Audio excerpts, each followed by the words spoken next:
I've actually was in America when your first album, well, the first debut for RCA was released. Yeah. And even at that point, I was sort of hanging to, speak to you and then say, come back to South Africa, and spent the last 3 years writing about it. It's actually great to actually finally get to speak to you.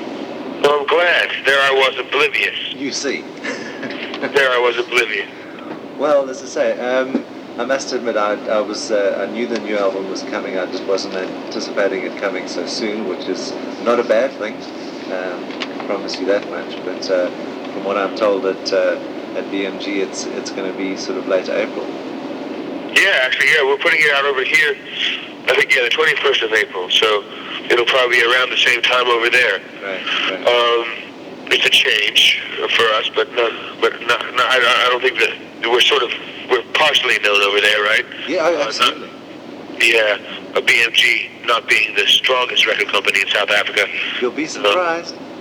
But they do well. Hey? Yeah, they've actually got the market share as far as sales are concerned.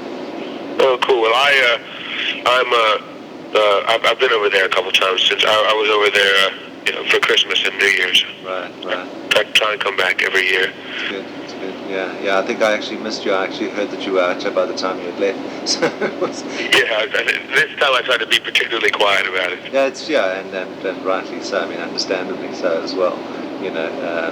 But as I say, just from my perspective and sort of following the career of the Dave Matthews Band, to me, what makes it so great is the fact that it's sort of the success of the independence, into the world of commercialism. If you have to sort of analyze it, which I sadly do. But would you sort of agree with that kind of analogy?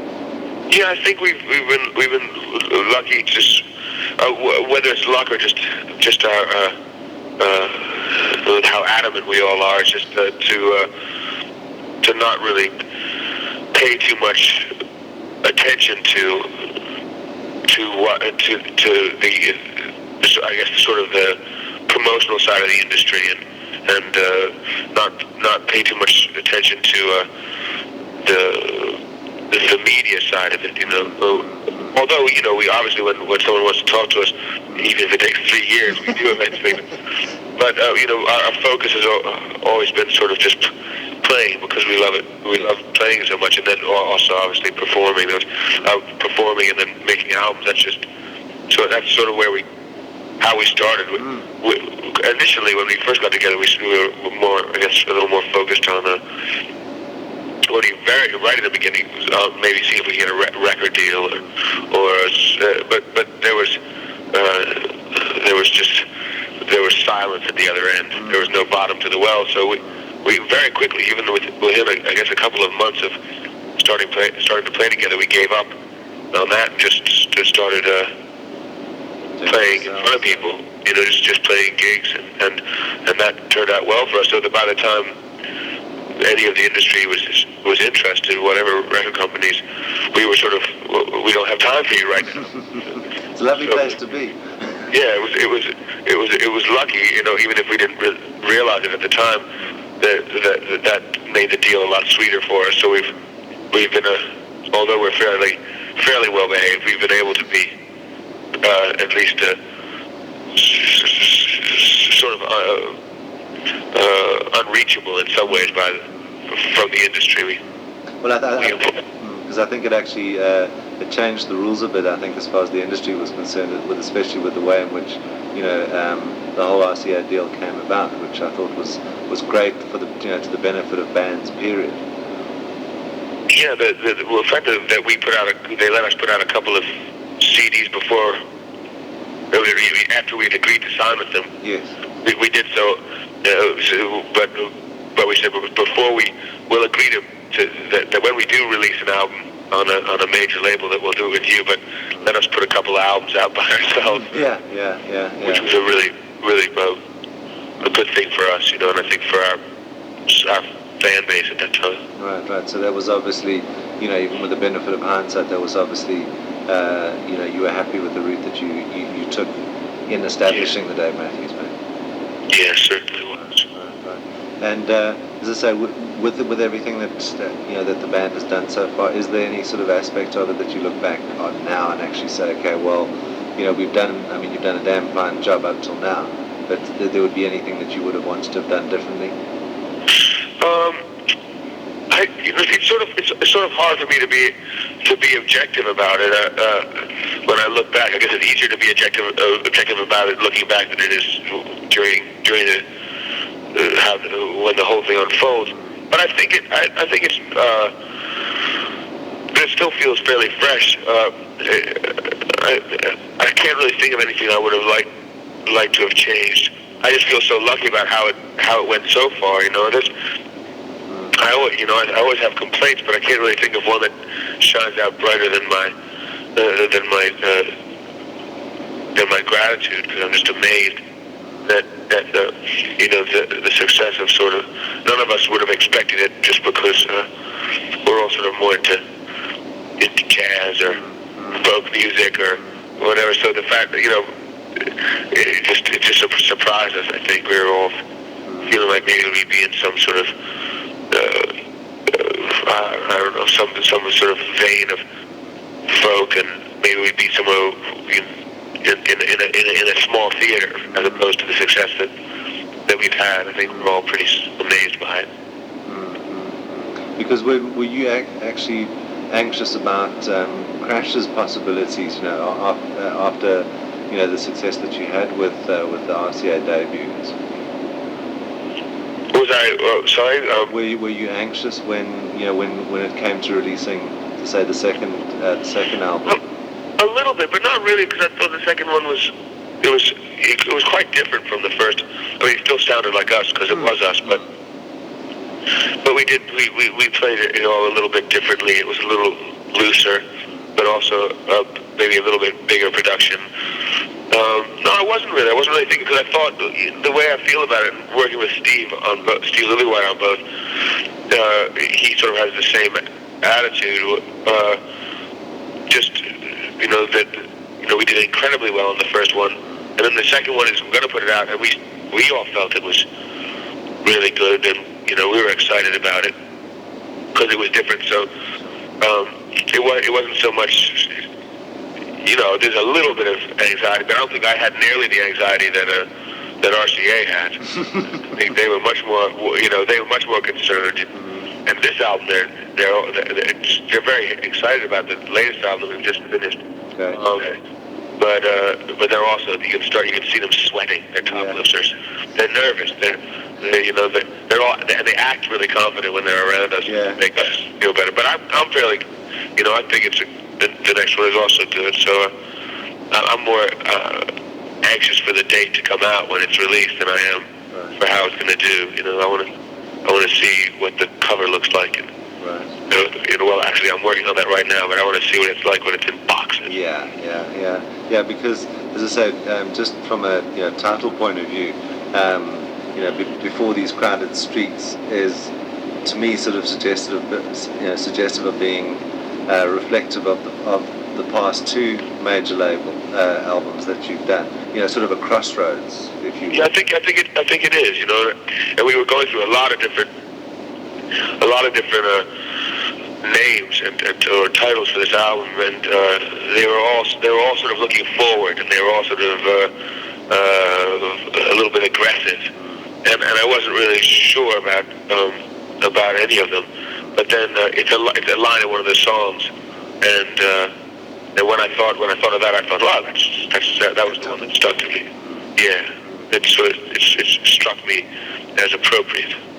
Because the album is sort of like that too, I think. Yeah, because it's been suggested to me again from the label that this album is a tad heavier than the previous two.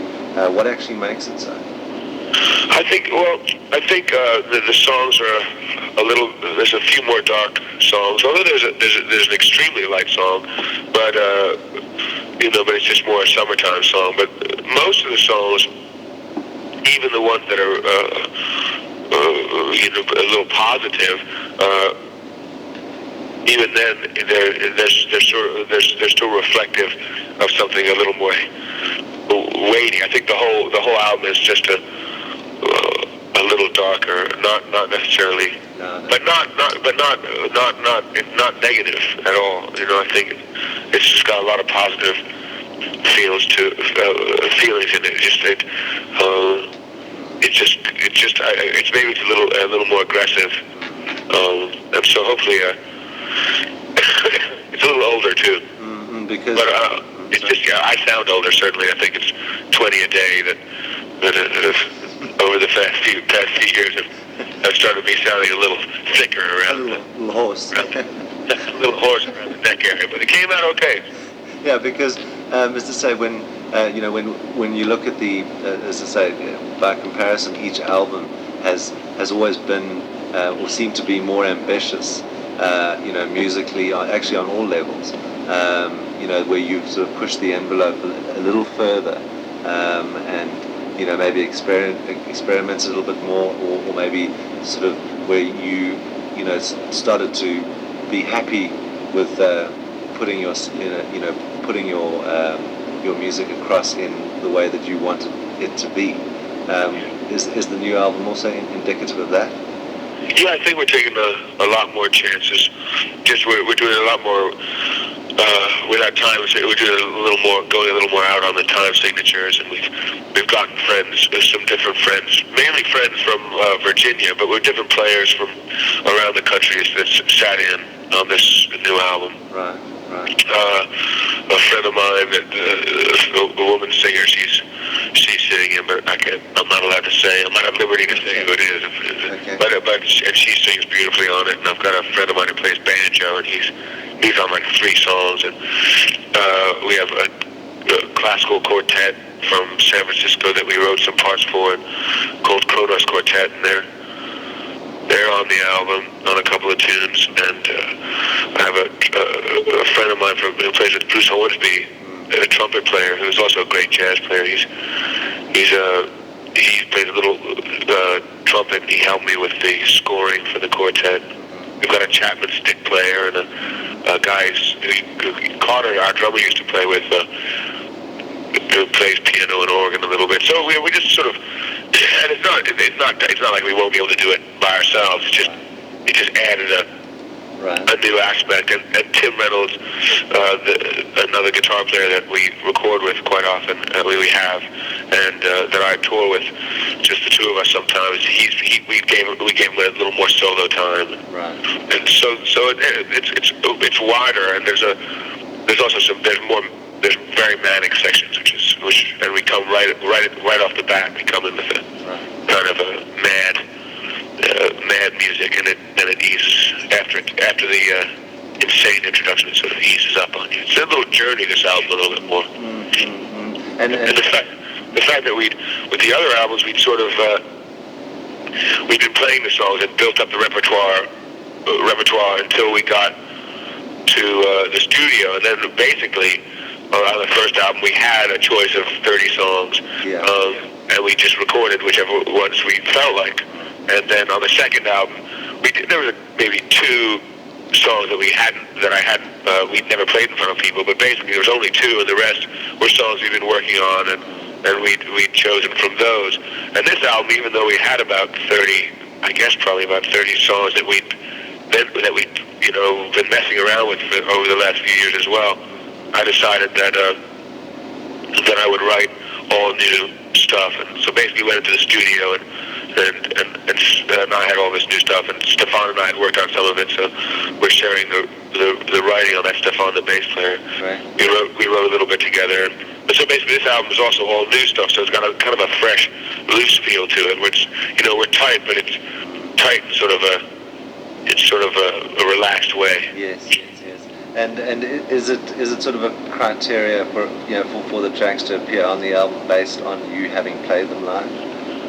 No, well, that had been the case. Not really, but as much as we just had these songs, we were like, well, why should we, go out of our way to write new songs when we have these ones that we've been writing?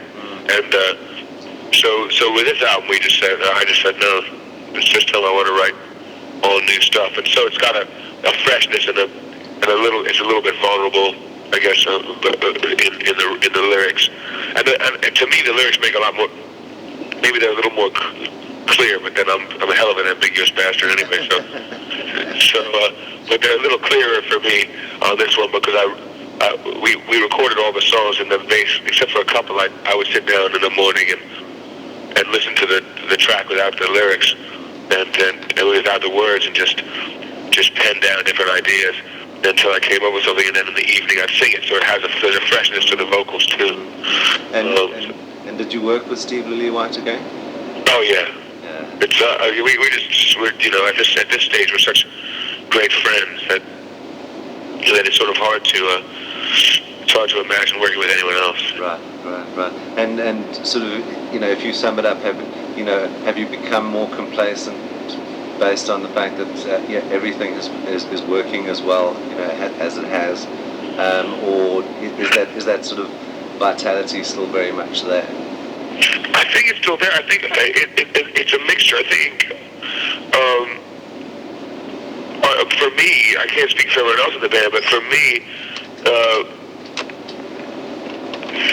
I guess a lot of doors have opened up for I don't necessarily have to continue the same way that I have been, but for me, it's more the challenge is almost grows now, and so although my bed is a little softer now, and I can afford a cappuccino as opposed to just a black coffee. Unexpected. Right. I think that it's that because of the success we've had so far, maybe I'm more afraid of putting out crap. Yeah. So or what I think is crap. So maybe I think it's had the opposite effect in a way. I'm very afraid of, and maybe more of a critic, more critical of what I do now than I was before. And that'll probably continue to be the case, yeah. I hope so. I hope I don't eventually sit with stomach swelling, screaming for beer, and saying, get someone else to write it. I don't give a fuck. Not this. I hope that never happens. No. If it does, I have a good crew of friends who'll shoot me. Right, okay. Could I ask you one last favour, Dave? Would you be able to do an ID for me? No problem. The name of the show that this will appear on, as well as obviously in written form, is called The Cutting Edge. If you could play with that as you will, whenever you're ready. Okay. It's a radio show, right? Correct. Okay. Hello, this is Dave Matthews. I have a band. Named it after myself because I'm not creative at all. But I am as creative as the name of this radio show, which is The Cutting Edge. The cutting edge of popular music is to be heard here on The Cutting Edge. Come and listen to The Cutting Edge. Thank you very much, sir. You can find something in that, can't you? Oh, absolutely. No, as I say, thank you very much, and I really appreciate your time. As I say, I'm looking forward to the new album. Yeah, I hope you can find something. I hope it wasn't too much of a doist. No, it was lovely. No, it was perfect, as I say, and I appreciate it. Hopefully, as I say, we can chat again. Okay. But maybe face to face when I'm out there sometime. Sounds like a plan, for sure. But as I say, thank you again, and good luck with it all. Okay. Great. You too. Cheers. Have a good weekend. Okay. Thanks. Thanks. Bye now.